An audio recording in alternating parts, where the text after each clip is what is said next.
आकाशवाणी गोरखपुर से प्रादेशिक समाचार।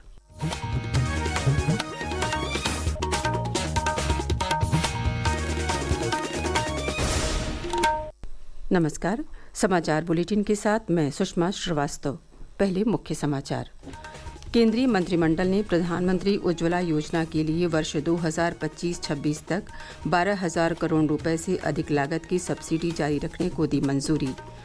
प्रदेश भर में मनाए जा रहे काकोरी ट्रेन एक्शन शताब्दी समारोह का हुआ समापन। मुख्यमंत्री योगी आदित्यनाथ ने लखनऊ में शहीदों को अर्पित की श्रद्धांजलि। श्रावण मास की पूर्णिमा पर आज प्रदेश भर में हर्षोल्लास के साथ मनाया जा रहा है रक्षाबंधन का पर्व। मुख्यमंत्री योगी आदित्यनाथ ने दी शुभकामनाएं। कहा, भाई बहन के पारस्परिक प्रेम और विश्वास का त्योहार है रक्षाबंधन। और प्रदेश भर में बारिश का सिलसिला जारी। गंगा, रामगंगा और घाघरा नदी खतरे के निशान से ऊपर। 24 जिले बाढ़ की चपेट में। और अब समाचार विस्तार से। प्रधानमंत्री नरेंद्र मोदी की अध्यक्षता में कल हुई केंद्रीय मंत्रिमंडल की बैठक में सरकार ने 12,000 करोड़ रुपए से अधिक की अनुमानित लागत से वर्ष 2025-26 के लिए प्रधानमंत्री उज्ज्वला योजना के उपभोक्ताओं के लिए सब्सिडी जारी रखने को स्वीकृति दी है। नई दिल्ली में मंत्रिमंडल के फैसले के बारे में सूचना और प्रसारण मंत्री अश्विनी वैष्णव ने बताया कि सरकार 14 किलो 200 ग्राम के रसोई गैस सिलेंडर पर 300 रुपये तक की सब्सिडी देगी। इस योजना के तहत 10 करोड़ 33 लाख से ज्यादा परिवार लाभान्वित होंगे। 12,060 करोड़ रुपए का सपोर्ट पीएम उज्ज्वला बेनिफिशियरीज के लिए 2025-26 फाइनेंशियल ईयर में दिया जाएगा। अब तक अगर हम देखें टोटल उज्ज्वला योजना में 52,000 करोड़ रुपए का बेनिफिट देश में लाखों करोड़ों परिवारों को मिल चुका है। फैसले से करीब 10 करोड़ 33 लाख घरों में लाभ मिलेगा। इससे पीएम उज्ज्वला को आगे बढ़ाने में मदद मिलेगी। श्री वैष्णव ने कहा कि सरकार ने आईओसीएल, बीपीसीएल और एचपीसीएल सहित सार्वजनिक क्षेत्र की 3 तेल विपणन कंपनियों के लिए 30,000 करोड़ रुपए की क्षतिपूर्ति राशि भी मंजूर की है। उन्होंने ये भी बताया कि सरकार ने 4,200 करोड़ रुपए के बजट के साथ तकनीकी शिक्षा योजना में बहुविषयी शिक्षा और अनुसंधान सुधार के लिए सहायता को भी स्वीकृति दी है। श्री वैष्णव ने कहा कि इस योजना के अंतर्गत अनुमानित 275 सरकारी और सरकारी सहायता प्राप्त तकनीकी संस्थानों का चयन और समर्थन होने की संभावना है।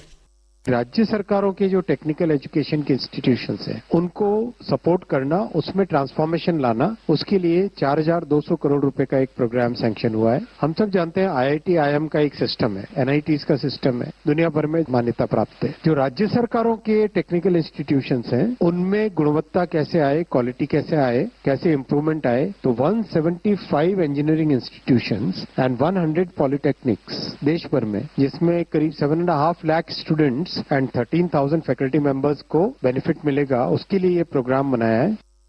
केंद्र सरकार द्वारा लिए गए फैसलों को लेकर मुख्यमंत्री योगी आदित्यनाथ ने प्रधानमंत्री नरेंद्र मोदी का आभार जताया है।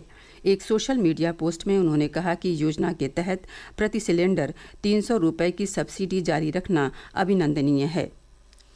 लखनऊ में कल काकोरी ट्रेन एक्शन शताब्दी समापन समारोह में मुख्यमंत्री योगी आदित्यनाथ ने देश की स्वतंत्रता के लिए बलिदान देने वाले क्रांतिकारियों को श्रद्धांजलि अर्पित करते हुए वर्तमान पीढ़ी से राष्ट्रभक्ति और स्वदेशी उत्पादों को अपनाने का आह्वान किया।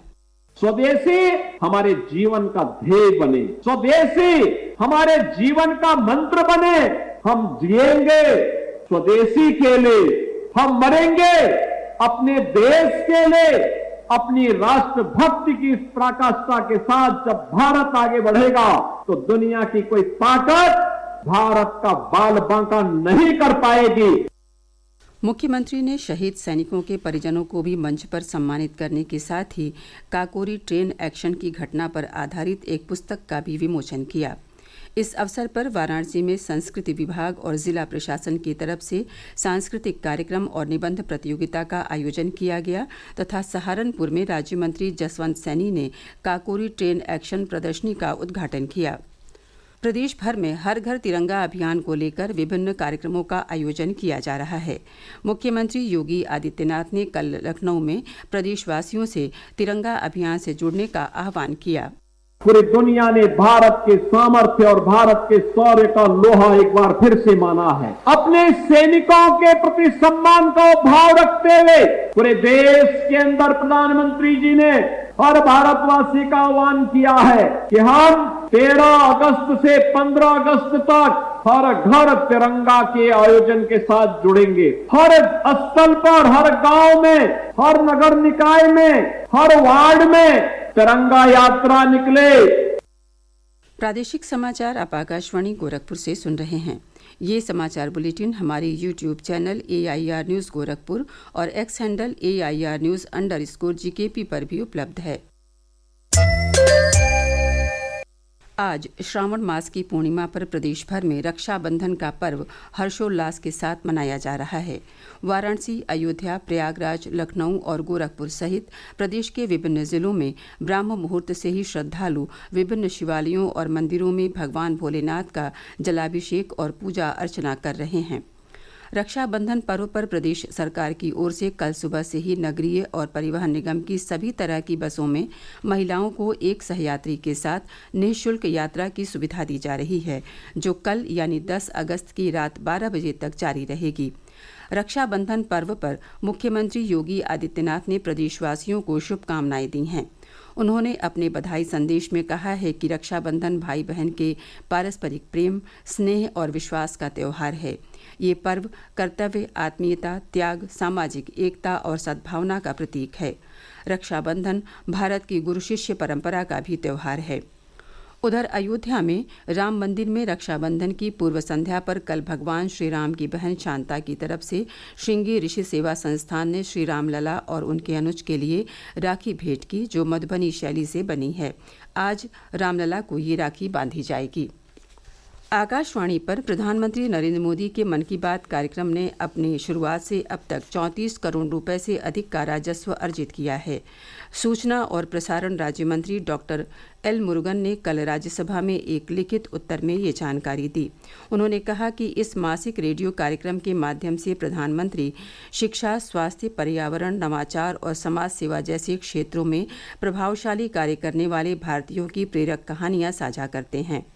श्री मुरुगन ने कहा कि श्रोताओं का एक बड़ा वर्ग इस कार्यक्रम को सुनकर आकाशवाणी से जुड़ता है।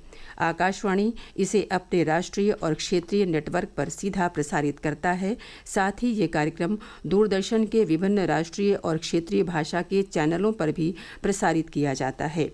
उन्होंने कहा कि ये कार्यक्रम भारत और दुनिया भर के दर्शकों द्वारा सोशल मीडिया प्लेटफॉर्म के माध्यम से भी व्यापक रूप से सुना जाता है।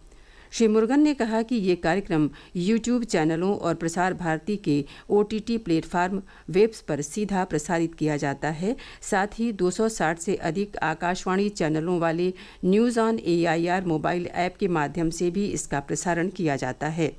उन्होंने कहा कि यूट्यूब और OTT सहित डिजिटल प्लेटफॉर्म पर मन की बात के श्रोताओं की भागीदारी में उल्लेखनीय वृद्धि हुई है। प्रसार भारती के मुख्य कार्यकारी अधिकारी गौरव द्विवेदी ने कल कहा कि दर्शकों और श्रोताओं के लिए सूचना, शिक्षा और मनोरंजन तक हर संभव व्यापक पहुंच सुनिश्चित करने के लिए प्रयास किए जा रहे हैं। उन्होंने नई दिल्ली में वेब्स OTT प्लेटफॉर्म पर मैगजीन स्टोर का शुभारंभ किया। श्री द्विवेदी ने कहा कि इस सेवा का उपयोग करने के लिए प्रति माह 99 रुपये या प्रतिवर्ष 999 रुपये देने होंगे। लगातार बारिश और बांधों से पानी छोड़े जाने के कारण राज्य में कई नदियां उफान पर हैं।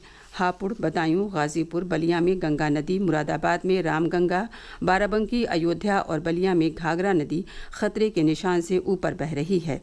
प्रदेश के 24 जिले बाढ़ की चपेट में हैं। सरकार की तरफ से राहत और बचाव कार्य तेज करने के निर्देश दिए गए हैं।